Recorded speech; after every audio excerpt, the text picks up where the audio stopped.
Okay, so today I'll be presenting this paper called Bayesian Learning via Stochastic Gradient Langevin Dynamics.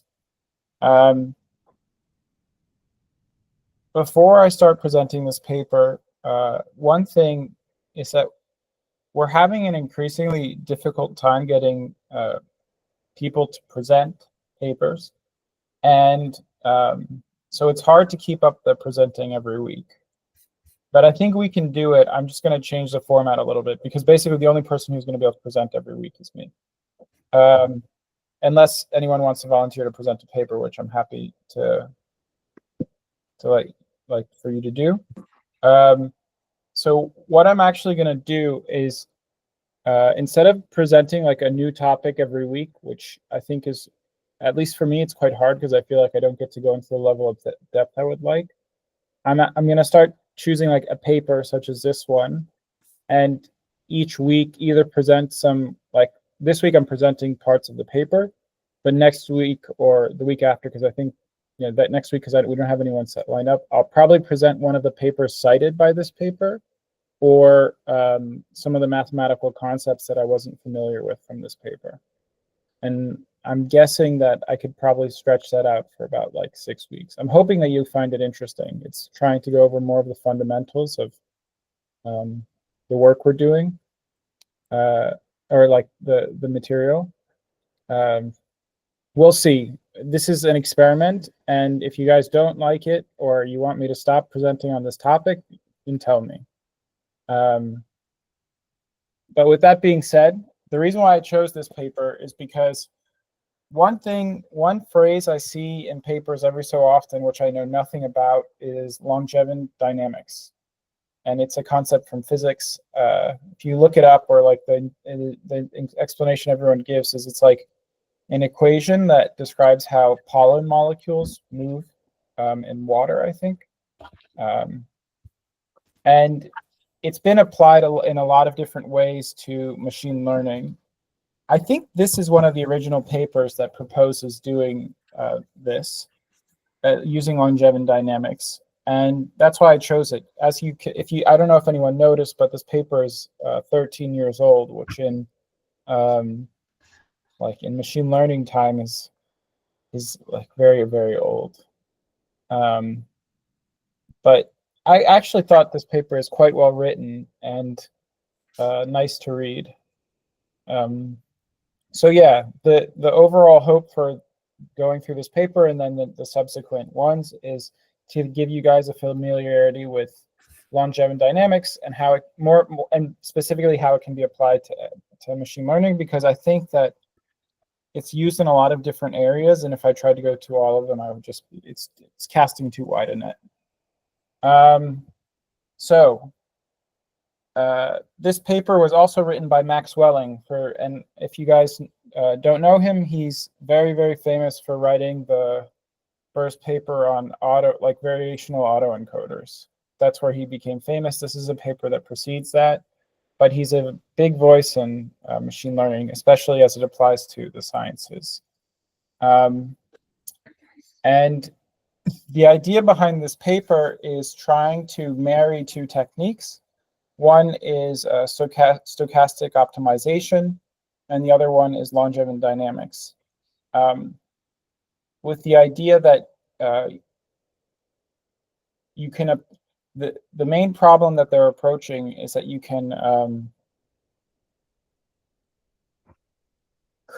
you can calculate a Bayesian estimate of your model parameters, so you can estimate uncertainty while still doing mini batch updates to your model. Before going into this paper, I think one thing that I would like everyone to have in mind is that, as I think a lot of you know that when we're talking about deep learning, we're talking about we're talking about large models where we're updating the model based on small steps by calculating the gradient with respect to a loss function. And each step changes the parameters of the model. And you could view that as a time series, or just a series, like an ordered series of parameters. So you start with some parameter set, and then you update it, and you get your parameter set at time step 1, and your parameter set at parameters at time step 2, and so on. And that's, I know that's pretty simple, but it's an important thing to think about, because, or to have in the back of your mind for explaining this paper, because the main thing that happens here is that we transition from, like, one of the key ideas is that you look at this time series of parameters in two different ways. Like, it's the idea of the paper. At the beginning, or like one way of looking at it is as a time series that's moving towards a global optima. And that's the stochastic optimization part of it. But then the other way of looking at it is looking at the time series as a Markov chain, Monte Carlo Markov chain. I get those two mixed up. Markov chain Monte Carlo, sorry. So that's moving towards that like where the values in it are samples from the posterior distribution that you're trying to estimate. So yeah, there's these two components to it. There's two ways of looking at it. Looking at either as a time series moving towards a global optima, or as samples from a Markov chain, Monte Carlo. Okay, it doesn't have something that I think is a good start to it. But okay, before I jump into some of the math, I also thought it would just be fun to show you guys the introduction, because it shows you where they were then versus where they are now. It says, like, in the introduction, it says, in recent years, there's been an increasing amount of very large-scale machine learning data sets, ranging from internet traffic to network data. Recent successes in large-scale machine learning have mostly been optimization-based approaches. And then they talk about more. But basically, if you read through the lines of this introduction, this was before even deep learning became big, and they're just kind of seeing the trend as it's starting. Right here, they're saying, like, well, neural networks aren't really being used that much, but they are seeming to get more popular, and so it would be great to have methods that we could use that rely on mini batches, because we want to use these large models. Okay. Yeah. Now I'll pull up this article that has like a good first set of basic maths first to look at. Okay. So I'm not a big fan of the equations, like the variables they use, because usually they use theta and d, but whatever. So the key idea of this method is that it's Bayesian. And what does that mean? So I'm just going to quickly go through Bayes' rule. You want to, so H is your, let's say H are your parameters and X is your data. You want to know the distribution of H, your parameters in your model given your data. And so here's one equation for it. If you use the chain rule, then you can come up with, like, the joint distribution over your data and your parameters is equal to this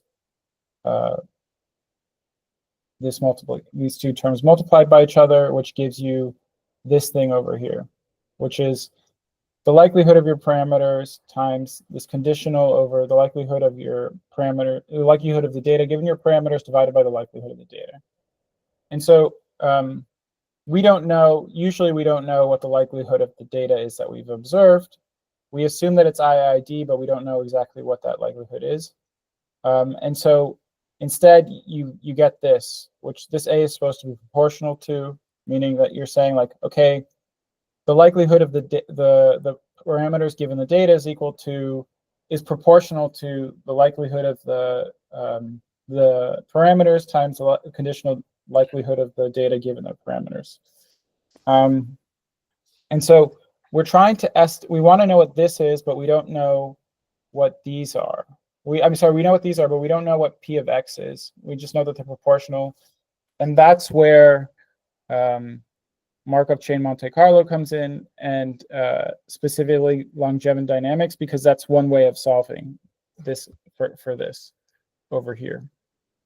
If you guys remember the talks we did on Markov chain Monte Carlo, the big thing that it allows you to do is it allows you to solve for get samples from a distribution when you don't know the denominator. So you don't know like P of this equation. So you don't know what P of X here is. You just know these two things. Yeah. So another thing to keep in the back of your mind for this paper. Okay. So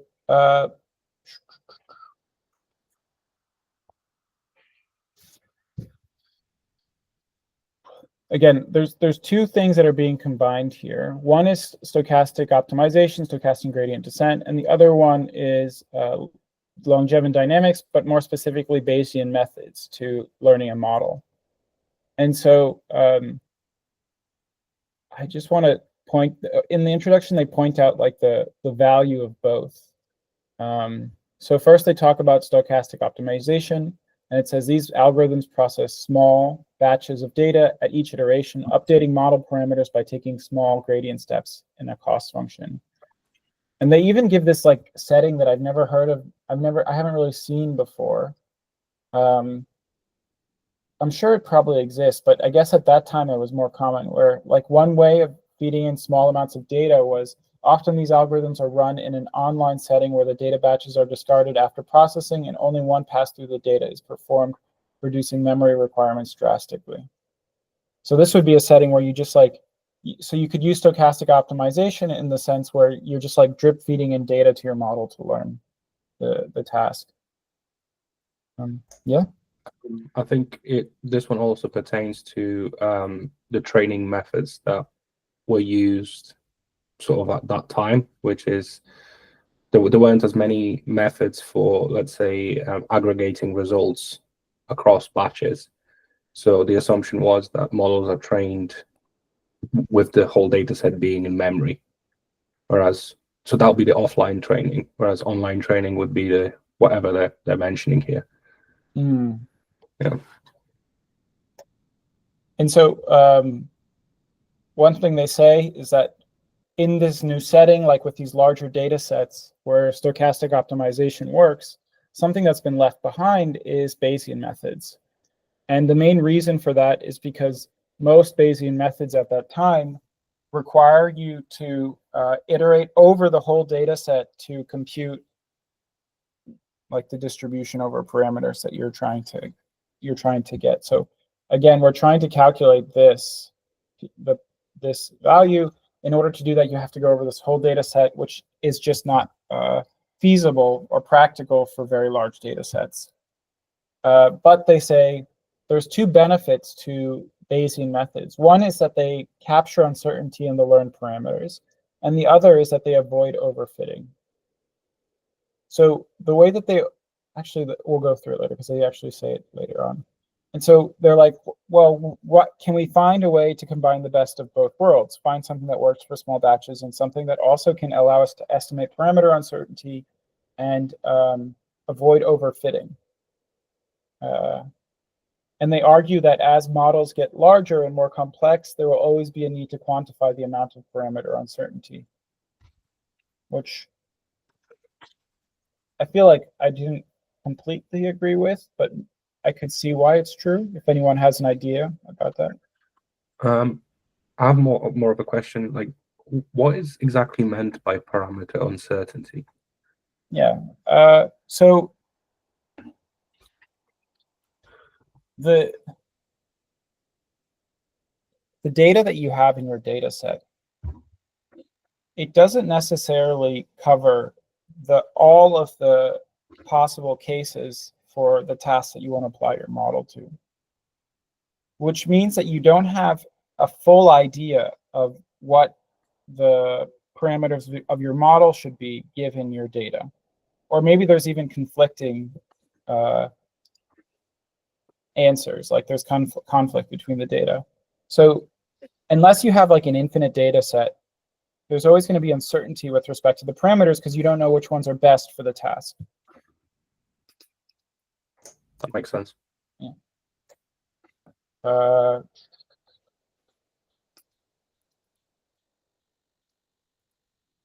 Okay. Now let's do some cool, look at the preliminaries slash the background, and we can get into some cool math. So I'll start with, oh yeah, go ahead. So I just want to ask a question about when it says avoid overfitting. Should I think of that as we don't want the MAP, but instead we want to calculate the expectation of the posterior distribution? Is that right? So that's a great question. In this paper, they say that if you're using Bayesian methods, and specifically they talk about Langevin dynamics as a Bayesian method, then you can guarantee that you're going to you can guarantee that you're going to converge to that true distribution. And the MAP distribution may not necessarily be the true distribution. It's just the one that's most likely given the data. So that's what they mean by avoiding overfitting. And specifically, they argue that by providing a prior over the parameters of the distribution, that's one of the main things that helps regularize the distribution. Yeah. So just to be clear, does that mean that they're suggesting that we use the expectation of the posterior theta? I don't. They don't say that. They don't actually get past the point of saying, now here's how you get samples of the posterior distribution, and how this is how you could use them.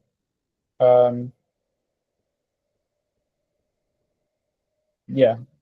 So they don't say use the expectation, but you could. I think that's the point. It gives you more flexibility. You could use the worst case model, the parameters, or the best case given the test set. There's more flexibility. Arvid?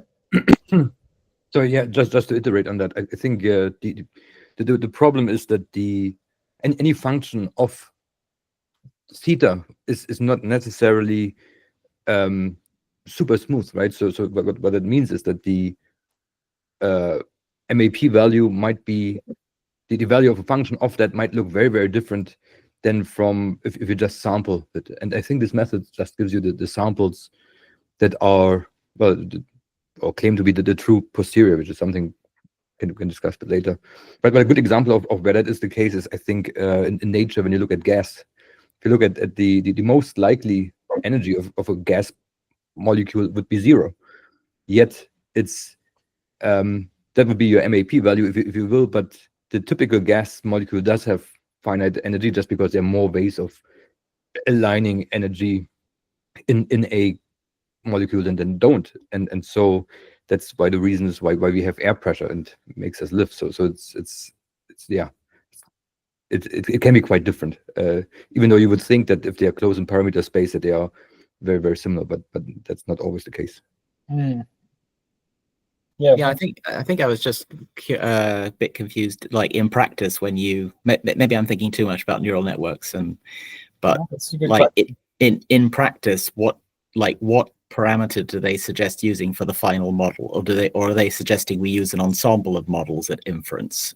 That I'm just confused about that. Are they telling us that we get the expectation of the posterior theta and then we use that's our model at inference? Or are they saying we use an ensemble from the posterior distribution? I'm just a little hazy about that. So we'll cover this again, but actually, so the way that they suggest that what they're proposing is an update method, an optimization method here. And the optimization method, part of it is decreasing your step size as time goes by until you get to 0. And then I'm guessing that would be the model that you use. The idea, though, is that, and that's the model you use, but you could also take the samples or like the parameters after a certain point of updating.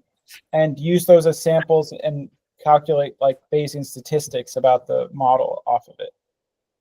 But if you just want to learn, then probably you could use the model as soon as you've gotten to a step size of 0 or close to that. If you just want to perform inference. Yeah, Arvind? I think it's a very good point, right? So if you have this as I just said, this chain, and it keeps running, and you make sure that the samples are relatively independent, you can create an ensemble of models that is in principle should cover the true statistics of your inference problem. So yes, this method should allow you to get an ensemble if you wanted to. And actually, it's a good question whether the predictions of those ensembles would still be correctly distributed in terms of in terms of probabilities, but I think that's a different question. Yeah, they don't really go into that.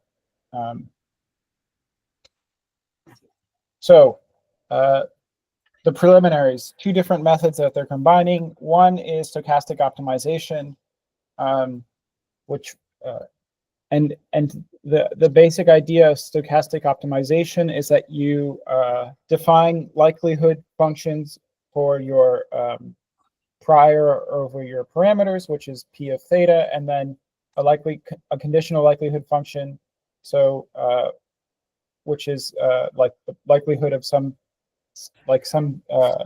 example given your current parameters, and you can calculate. But you calculate the log probability and then the gradient with respect to these 2 things. And then that's your gradient. And importantly, this epsilon t is your step size. We divide it by 2 because you have 2 terms.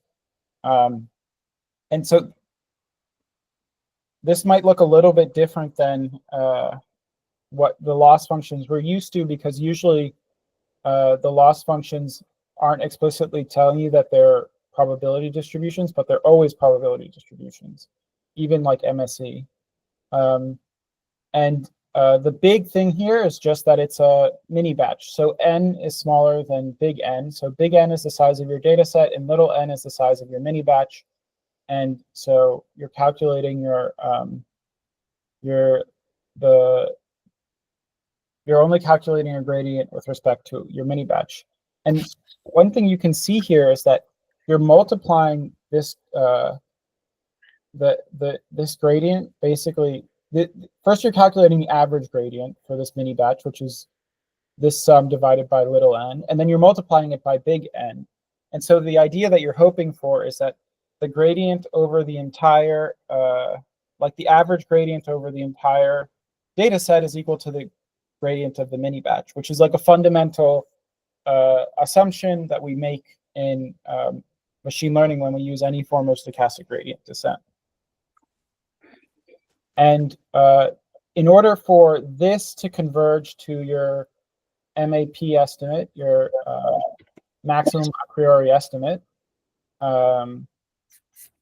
you need to have these 2 things be true, which is that your step size, the sum of your step size. Oh wait, sorry. I just want to read something up here. I'm sorry, I'm a little bit scattered with this, but so they want to point out again, just because we never talk about stochastic gradient descent, and I actually think I'm thinking the next paper I'm going to present is this one on it, because I just think it's cool that we're actually going to that level of depth. But the whole idea is that over multiple iterations of the whole data set is used, and the noise in the gradient caused by using subsets rather than the whole data set averages out. So that's why this works. And then in order for this to work and for you to get to your MAP estimate, your step sizes the sum of your step sizes at each time step has to go to infinity, whereas the square has to be less than infinity, so it has to be finite. And it says, this gives a good explanation of why. It says, intuitively, the first constraint, so this one, ensures that parameters will reach the high probability region no matter how far away it was initialized to. While the second ensures that the parameters will converge to the mode instead of just bouncing around it. I just think that it's cool that they gave us that. And then you can see some differences between So they defined the step size using this equation, which I guess was the best practice at the time, which is basically an annealing equation. I don't think we do that now. We have like a lot of different ways of deciding the step size. I think with language models, you tend to use like linear step size decay. So that's stochastic optimization. This is the loss. This is how you calculate the gradients. These are the parameters that you need to, the constraints you need to meet. And the whole idea is that this gets you to your MAP estimate. And then they talk about the MCMC technique called Langevin dynamics. And the only difference, well, there's the two differences between Langevin dynamics and stochastic optimization is because, so this is the gradient update for Langevin dynamics.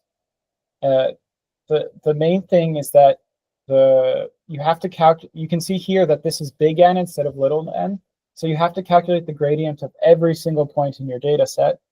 And then also there's this additional term, which is like a normal function. So our Gaussian distribution. It's not normal because epsilon isn't 1. But so you can see that they're also injecting noise in. So they're sampling at each time step to add some noise to the update. I thought that was pretty cool. But yeah, Arvid? Yeah, that was where I was quite curious, actually. Does that it's in the sentence underneath, right? They say that the gradient step sizes match the variance term. Is that is it obvious that this approaches the true posterior distribution? Not it to seems me. like magic. It seems like magic. Yeah, but I mean, they cite it's actually a chapter in a book where they describe why that's the case, and Yeah. it's 50 pages long, so I don't think I'm going to present it anytime soon. But that's one of the things I'm hoping to read and then present, so that we can see how the magic works. Because it also felt a little bit in the proof that comes a bit later, I think, where they end up arguing about orders of magnitude rather than the exact distribution. And so I was wondering whether those things, the argumentation might be quite loose, actually, in terms of whether we get something that looks approximately like the posterior distribution, or we get the posterior distribution, at least in some limit. And that was, I have no idea, but I thought that was quite an interesting one. Yeah, I thought it was really interesting too, just because I never. I guess the big thing, one thing here to note is that they are in traditional Langevin dynamics, you're calculating the gradient of every single data point, and then you're injecting this noise. Whereas in stochastic optimization, the added noise is from subsampling, a batch. But I thought it was interesting, this idea of injecting noise and it improving your results. Yeah, but it's slightly fine-tuned, right? Because the step size and the noise variance have to be the same. Seem to be the same, right? And yeah, if you think that the finite sample size also increases the variance, you could almost argue, do we need to correct for that? I think, and I think they did something along the line in the paper that didn't quite understand towards the end whether that is exactly what they're doing, or Well, hopefully we can cover it. There's parts of the paper I'm not going to cover this time and come back to another time.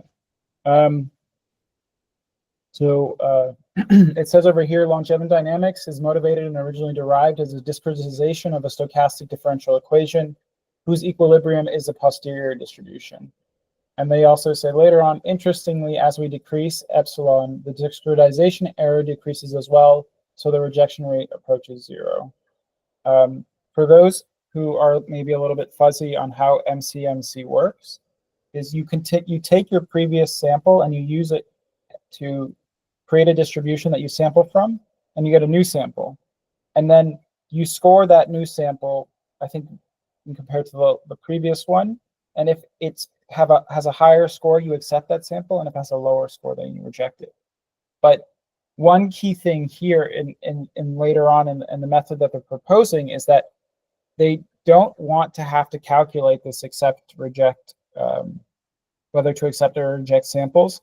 So what they need is that the rejection rate goes to 0 as training continues, and that's why they say this. That like, and it motivates this idea of decreasing the step size after a certain decreasing the step size to 0, because then you know that your rejection rate should go to 0 if you've and for the Markov chain Monte Carlo that you're performing. Yeah.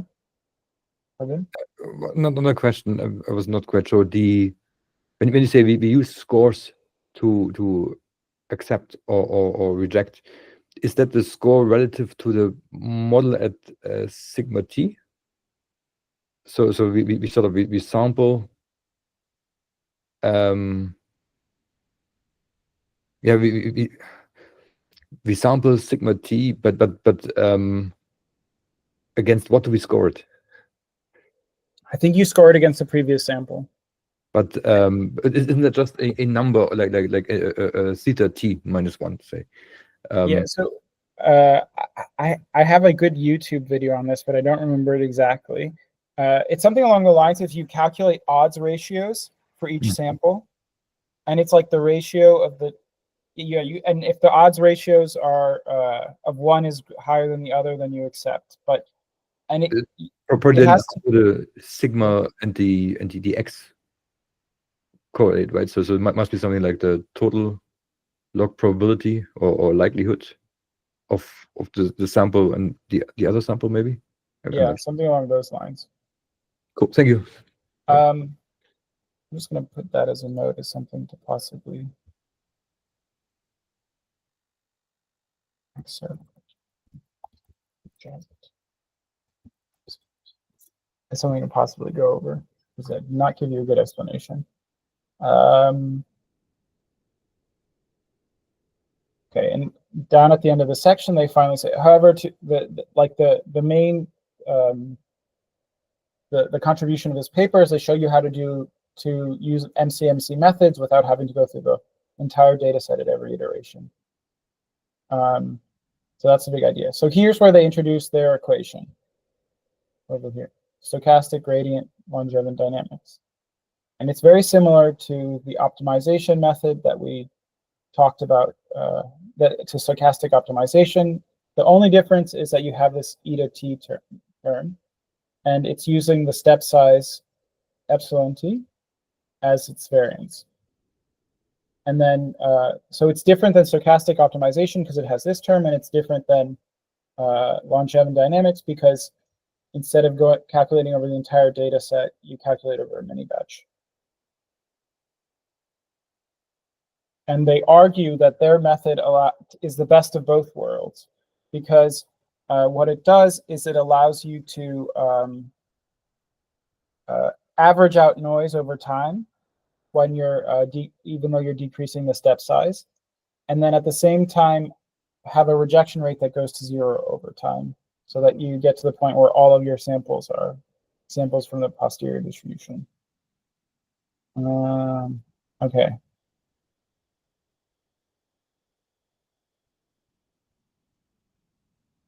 Let's talk about.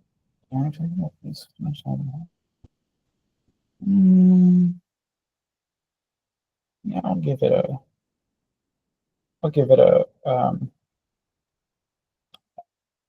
a try. So this whole section is about how, at some point, doing stochastic, following their method, the update steps become Langevin dynamics as opposed to being stochastic optimization. And the idea that they want to prove here is that the noise introduced by the Langevin dynamics is much larger than the noise that's introduced by the subsampling, the subsets. And if that's the case, that means you could say, like, as t goes to infinity and that ratio gets higher and higher, so the noise from Langevin dynamics is much higher than noise from the subsampling, then it has to be Langevin dynamics, because you could view the other noise as inconsequential in the problem.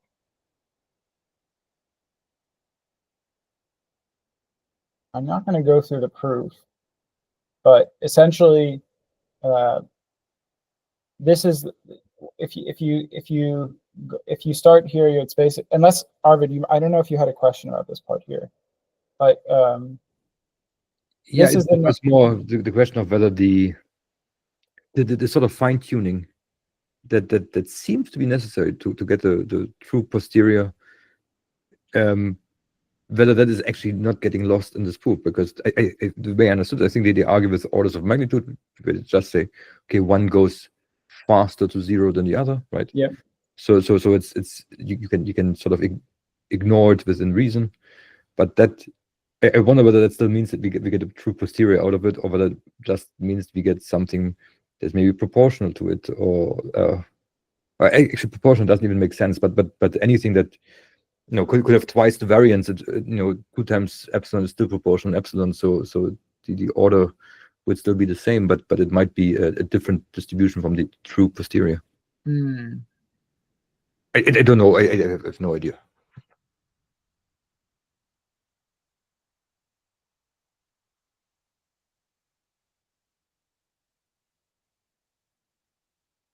So this is the conclusion that they make over here. Since this interment is dominated by the total noise injected, which is this means that the sequence will approach a sequence generated by Langevin dynamics with a fixed step size epsilon 0. So it will converge to the posterior distribution. Because I think there's a proof that shows if you use Langevin dynamics with a fixed step size that you converge to the posterior distribution. And the question is, like, I think the part of it that's iffy for me, and you can correct me if it's different for you, is this idea that it's not that the other noise is completely out of there.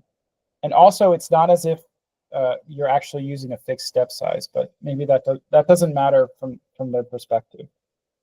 Because I think they aggregate steps. Yeah, it's just because they earlier said that the step size is matched to the variance of the noise term in order to get there, and I'm not sure. Maybe I just didn't understand it, and actually this same order of magnitude does imply that the variances are actually matching. I don't know.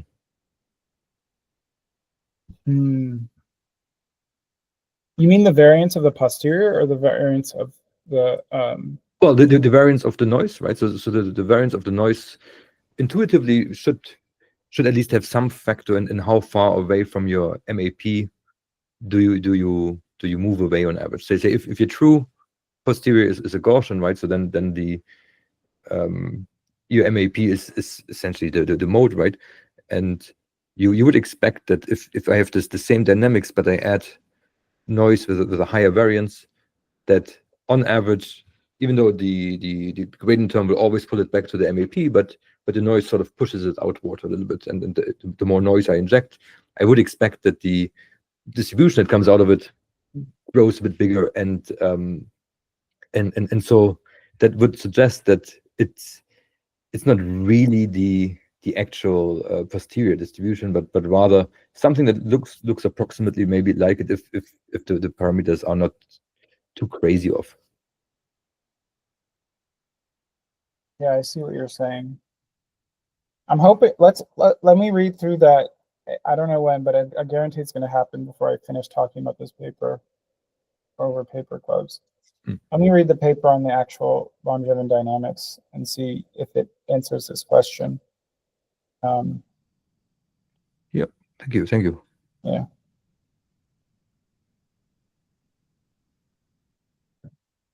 Okay.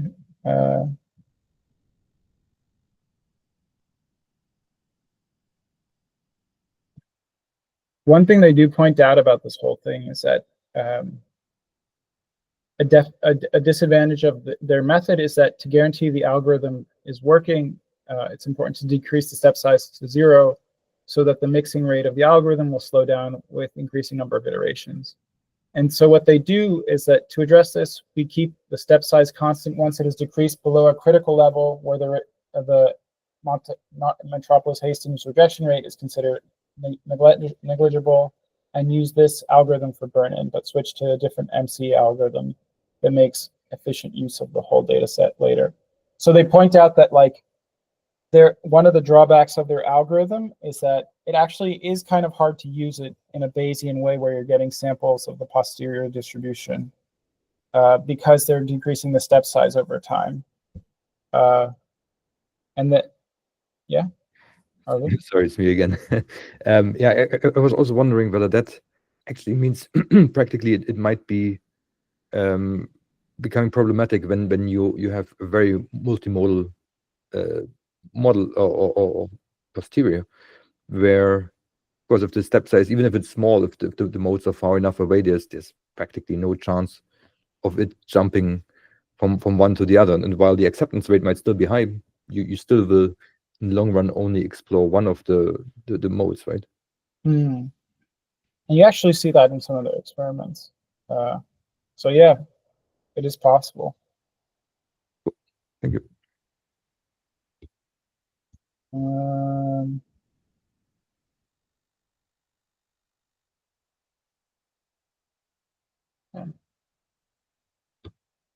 Do I want to present this? Yeah, I'll present this. Now,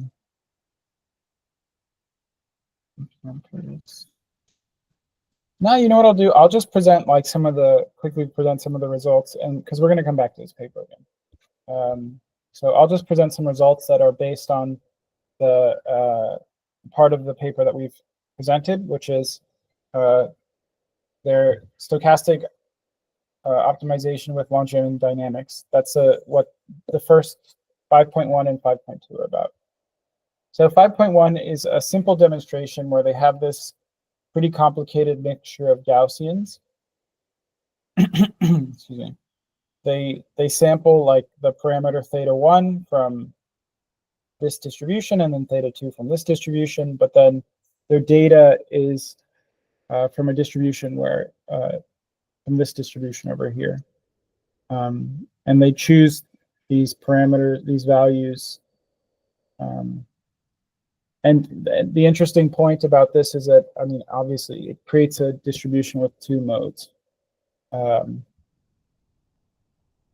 you can see this is the data set that they're trying to, I mean, this is what the distribution looks like that they're trying to learn, and this is what they actually learn. And it says in figure 2, you see that there are two phases. Okay, that's a separate point. And so they argue that this is a pretty good fit between the true distribution and then the samples that they're seeing. For me, it's a little bit hard to tell, honestly, whether there's really a second mode here or not. Arvid, yeah? Yeah, I was also thinking that in this particular problem, the sigmas they have are so chosen that if you look on the left picture, they are quite strongly overlapping. So you would expect when the posterior is overlapping so much that there's actually no problem moving between the modes in the sampling, right? You could probably see that if you take it further out, I think you could still keep the correlation term so that they sort of point in the same direction. That it that would essentially freeze out, and after some annealing, you would end up in one of the two. No. That's an interesting point and a contentious one. Did they game their example or not? Maybe. Yeah. But the big thing that they want to point out, here, besides the fact that they argue that this is a good fit, is there's two. One is that this is the noise from I think you could think of it as the noise from subsampling over here. These two, the red and the blue and the green, and then this is the injected noise into the problem. And you can see that at some point the injected noise gets larger than the noise that's created by subsampling, and that's important because by the way, their batch size is size 1, which I thought was interesting. But the whole point is, it's like, okay, so there, we do see this transition from stochastic optimization to Langevin dynamics, where where we can view the phase where this happens, where you can see that they cross, as the point in which Langevin dynamics is more what's going on here. And they also show that the rejection rate decreases with step size. So the rejection rate is the number of samples on average that are being rejected when you're doing MCMC.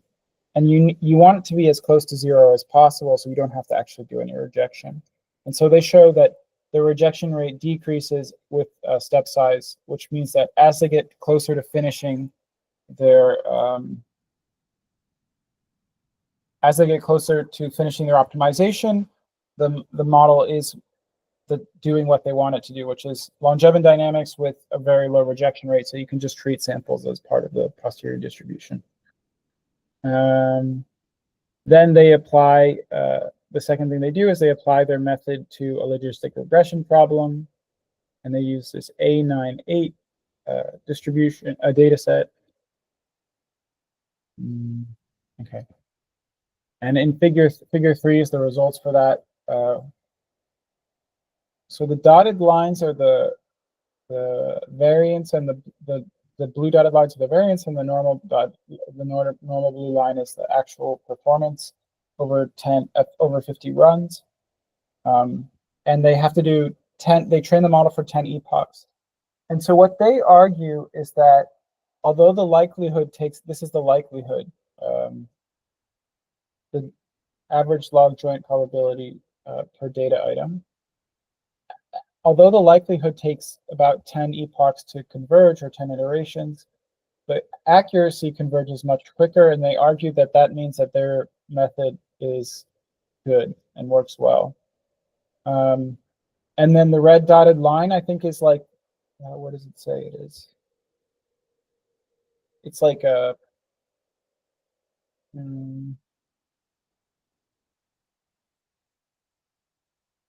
maybe they see it over here.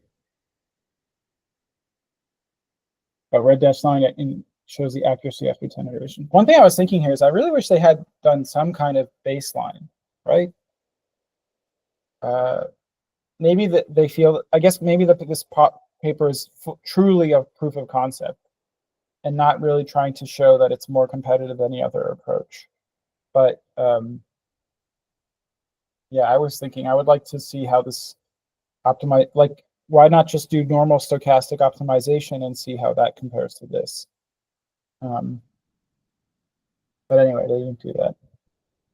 Those are the 2 experiments that I wanted to show. There's more results, but I'm not going to go into those yet because I want to read about them a little bit first.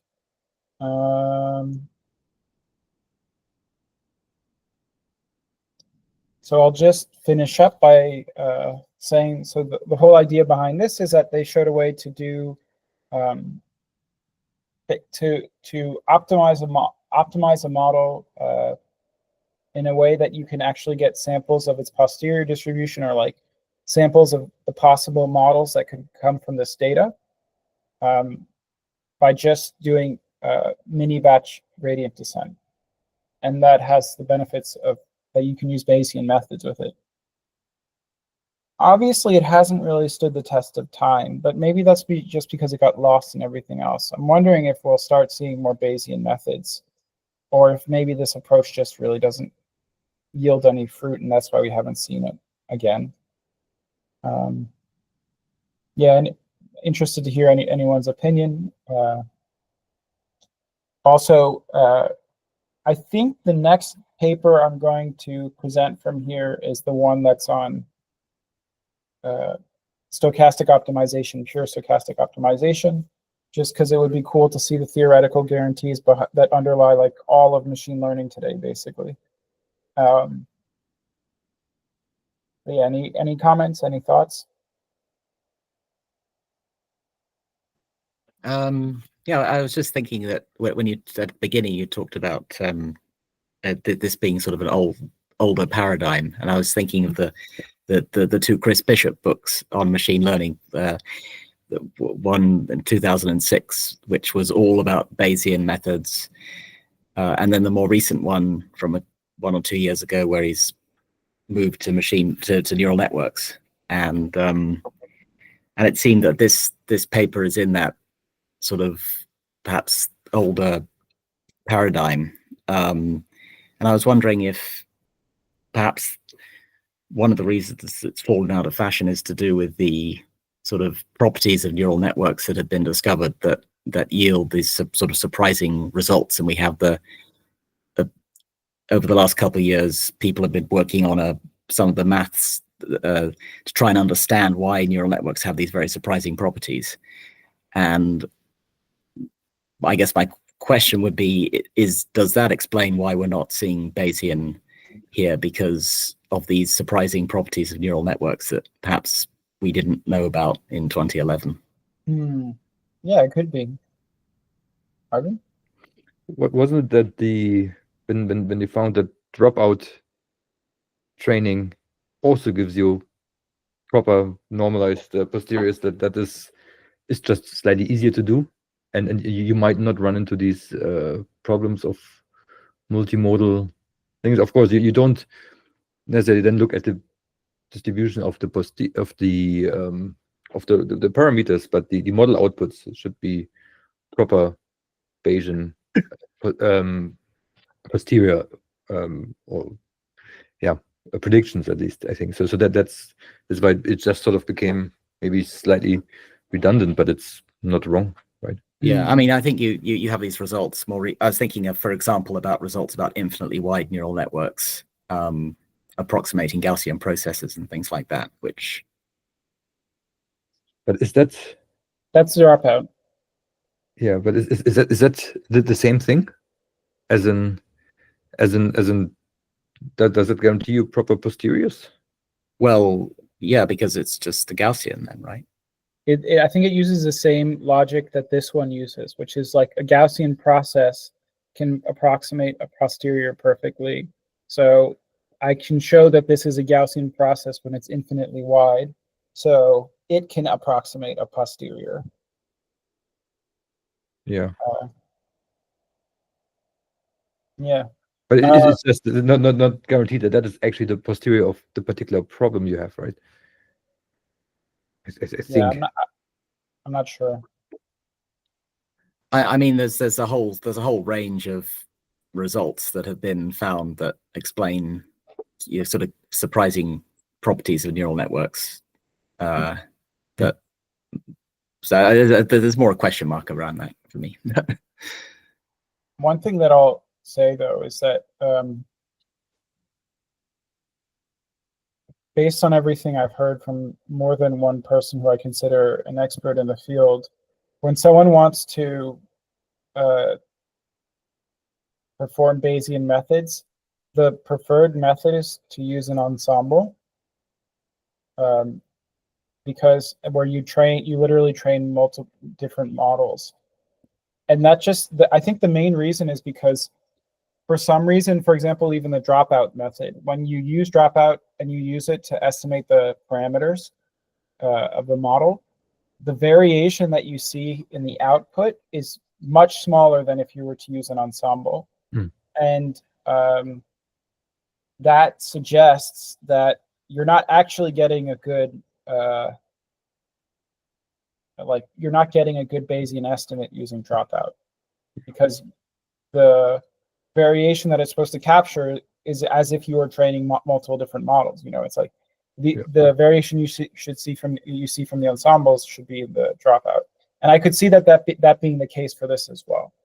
That like maybe this method just doesn't give you the variation that you're hoping for. So it's not as effective as giving you a true Bayesian estimate of the posterior as you would hope. It's interesting. Is Yarin Guy still associated with NPLAN? Yeah, he's the one who told us to use ensembles. Isn't he also the one who did the paper that showed that robot? Yeah. But he's also done a paper with ensembles, and I consider him someone who he's all about what works best, Of course. and what works in practice. So even though he's the one who wrote the paper and it was a very good paper, he's not going to tell you use my paper. He's going to tell you I found this is what works best. Yeah, it's just interesting. The paper doesn't it suggest that the paper is wrong? I don't. Well, the paper isn't saying this is the best way to do Bayesian estimation. It's saying this is a way to do it. Yeah, good. But everyone likes it because it does. They don't have to change anything about their model in order to do Bayesian estimation. Yeah, with it. It's. I think the compute you have to put in order to get a true ensemble is a bit higher. I think that's what makes dropouts so sexy. Mm. Cool. Well, thanks everyone for coming. We're a little bit over time. Thank you very much. It's super.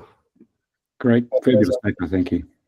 I will try to also present at some point again. It's just finding the time to prepare. Yeah, I understand. It's hard. But yeah, see you guys again next week. Thank you very much. Thank you, Peter.